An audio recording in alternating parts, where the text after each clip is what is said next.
Okay, welcome back to Real Shift. My name's Joe. This is my official Season 3, Episode 3 review and recap of Westworld. This one's called The Absence of Field. This is a very Charlotte-centric episode. I just want to say, first of all, that I think that this season they have had greater emphasis on the individual characters, and I think that's really helped it. I really like the development of some of the characters this season, how they've been able to just give a little bit more to each one and give more time to each one rather than kind of having it feel jumbled like last season had its moments where it felt very very convoluted and very just kind of thrown together and too much going on at once. And this time they're giving it time to breathe and they're allowing each individual characters to have their moment. And this episode was very Charlotte-centric. It starts out with this flashback, and it's of Dolores, I guess, basically creating the Charlotte host. And it's somehow, of course, part of Dolores' plan, to basically be in control of Delos. The host doesn't want to be Charlotte. That's something that I found very interesting. Whoever this host was to begin with, and it did get my mind turning who the actual host was to begin with, but they recognize Charlotte and they don't want to be Charlotte. And as the episode goes along, you kind of see, for the first time, a host kind of dealing with the idea of being a copy of someone else and the mental effect that takes on the host.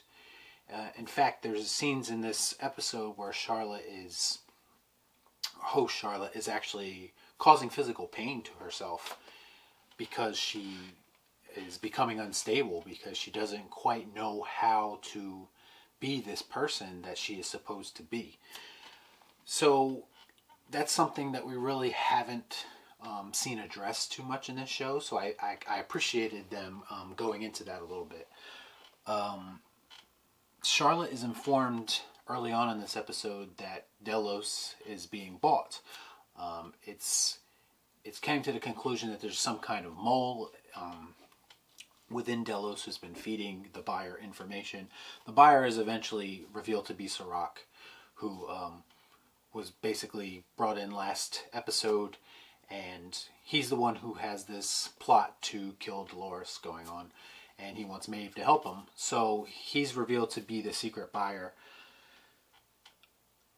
And as it goes on, Charlotte is basically trying to get a hold of Dolores throughout the course of the episode. And she's having difficulties doing that because she wants, I guess, guidance. In this episode, Dolores acts as kind of a mentor or like almost a mother figure to Charlotte, which I found to be kind of interesting as well. I will say Dolores is a lot less robotic than she was in past seasons. She's showing a lot more emotion. You see a lot more from her character in the tiny little bit of acting in her performance, like the little way she moves her eyes or makes facial expressions. You see a lot more from Dolores, and I could appreciate that, what they're doing with her as well.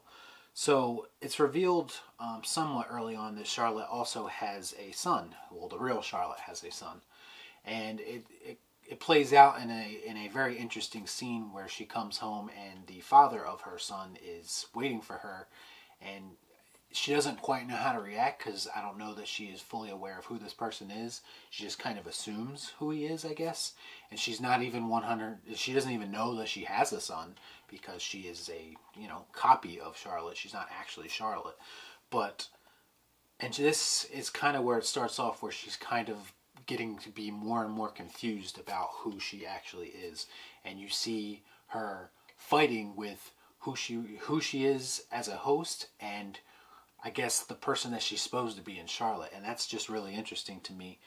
But there are some nice kind of tender moments she has with her son, which I thought were really well done also. Charlotte is also told about the stolen CPUs from the park. Apparently during the massacre, some CPUs were stolen, and we found out last week that was also Serac because he has Maeve's. So he was part of that, and again, it has to do with the mole. Whoever that mole is inside of Delos is basically feeding him information and allowing him to, I guess, steal these CPUs from the park. Dolores and Charlotte finally do meet up, and this was a very interesting scene. This is where you get the scene where you really get a sense of Dolores's, I guess, her being a protector, a mentor, I guess, of all hosts, but specifically of Charlotte, and how Charlotte needs her. And not just from a technical standpoint, because Dolores does go and basically she repairs the damage that Charlotte has done to herself. She kind of shuts off some of her emotional functions, and she comforts her, and she tells her, she tries to make her stronger like she is, and she tries to reassure her that everything that's happening is happening for a reason, and she's strong enough to deal with it. And it really shows Dolores as like this inspirational figure. And again, I can appreciate that, because up until this point I haven't been a huge fan of the character of Dolores, but I think by giving her more depth this season and showing her in these tiny interactions, especially with Charlotte, I think it gives a little bit more to her character and makes it easier for me to like her. Moving on from that, there's a lot of things you can fake in this world. That's a really key quote, I think, in this episode. This is something that Charlotte says to a sexual predator who is, I guess, trying to persuade her son in some way with a dog at a park. I don't really know how this came about, or how her son was in the park by himself, or any of that. I might have missed that aspect of it. But Charlotte stumbles upon her son, I guess, being courted by this sexual predator. And that's the line she says to him. She says, there's a lot of things you can fake in this world. And this got me thinking again that it kind of lends itself to the idea that this world might not be real itself. That this could also be a simulation, because things seem to be happening for a reason, and things seem to be happening the way they wouldn't happen in the real world, I guess you could say. In that case being this also. But she does kill him like in broad daylight in the middle of the park, and nobody does anything about it. So again, another instance where you get the impression that maybe this world isn't exactly what you think it is. Charlotte goes on, and by the end of it, she eventually meets up with Serac, and it's confirmed that the original Charlotte was in fact the mole, that this whole thing was her idea to feed Serac information and to bring, I guess, Delos down, or at least get Delos to a point where it could be sold to him. Like it was her idea the whole time, and host Charlotte, I guess, realizing this, just plays along with it in a sense. This is where Serac basically explains why he wants Dolores, and that's the fact that she has the key in her mind that he needs, and this is why he wants her dead. And now Charlotte knows that, so what does she do with that information? Is she going to run back and tell Dolores? Or is Charlotte becoming the host Charlotte? Is the host Charlotte becoming the real Charlotte, I should say? And that's like a big thing in this episode, is her dealing with those two aspects of her personality, and like she feels like the real Charlotte is taking her over and she's becoming her. So just a really interesting idea, and I'll be interested to see where they go with that and her development. A lot of this episode also has to deal with Caleb, Aaron Paul's character, and from a standpoint of, it picks up right where it left off when we last seen him, when he's helping Dolores, and he helps her escape.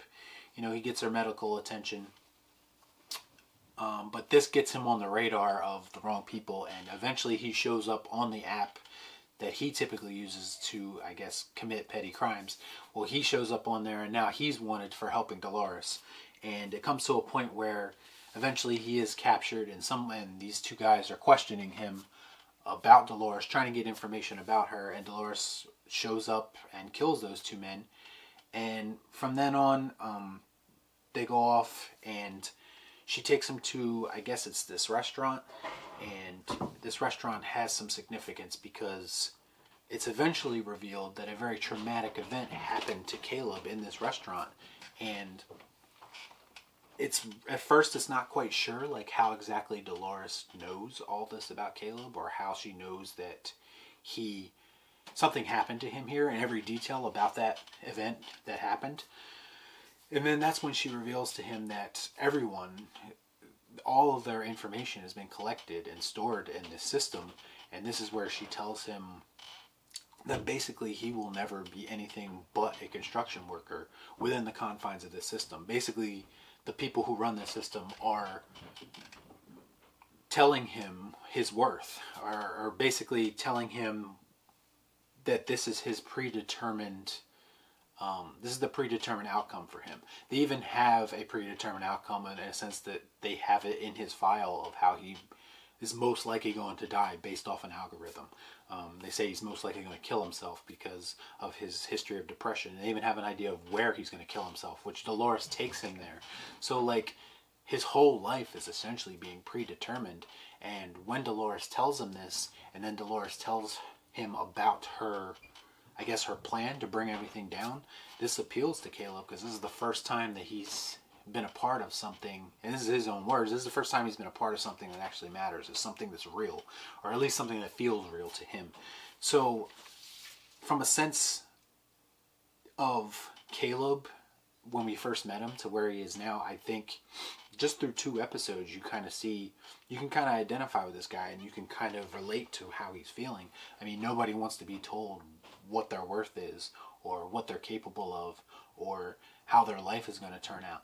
We want to decide that for ourselves, and there's a parallel being drawn there because Caleb is presumably human. I mean, it's been led to believe that he's human, but anybody could be a host really. But from a sense that he's a human, and this is another reason, and he draws parallels with Dolores, and this is why Dolores kind of teams up with him and takes a liking to him, and that's that she sees in him what happened to her. Like, her life was predetermined at one time too. She was put into this box, into this cage where she was told what she's going to be and told what she's going to do, and she's a liberator now. She wants to liberate everyone, human or host. And again, this goes back to what I talked about in episode 1, where Dolores is slowly coming around to the idea that not all humans are bad and some humans are trapped just like hosts were.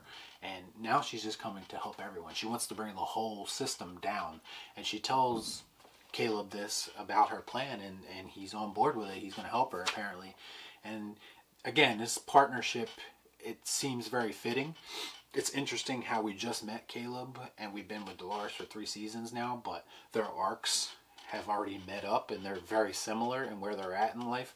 And I think that's pretty interesting how they were able to make another character that parallels Dolores in such a short amount of time.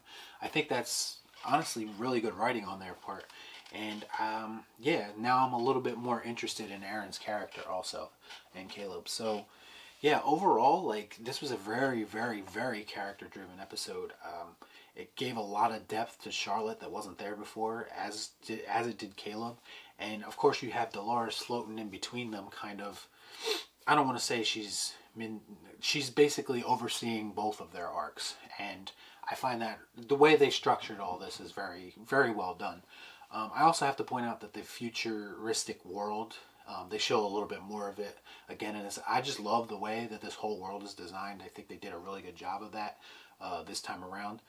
So yeah, overall, I really enjoyed this episode. I'm really enjoying the season. I think Westworld is back in prime form. I think episode 3 is really setting something special up.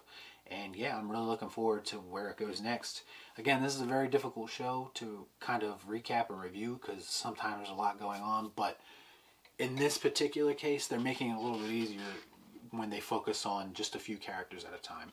And I think that's it's benefiting the show, and it's making the show a little bit more easier to digest. So yeah, overall, I really dug this episode, just like I dug the other 2. All good marks around for me. But let me know what you thought about it in the comments down below. Did you like it? Did you hate it? Are you all in this season, or are you checking out? I really want to know, because I heard the ratings are down for this show, and that's a little bit unfortunate. Although I kind of understand it, because there was a huge gap in between, and it doesn't quite have the fan base that, say, a Game of Thrones has, where it could make up for that huge gap and hold interest. So I wonder if that has something to do with it, or is it just because people are checking out? But the ratings have slid a little bit, so I'd be interested to know, like, what you guys think of it in the comments down below, or why you think that maybe it's not connecting with people like it should. But please like, comment, share, subscribe to the channel, hit the bell for notifications, and we'll see you next time right here on Real Shift. Thanks for watching.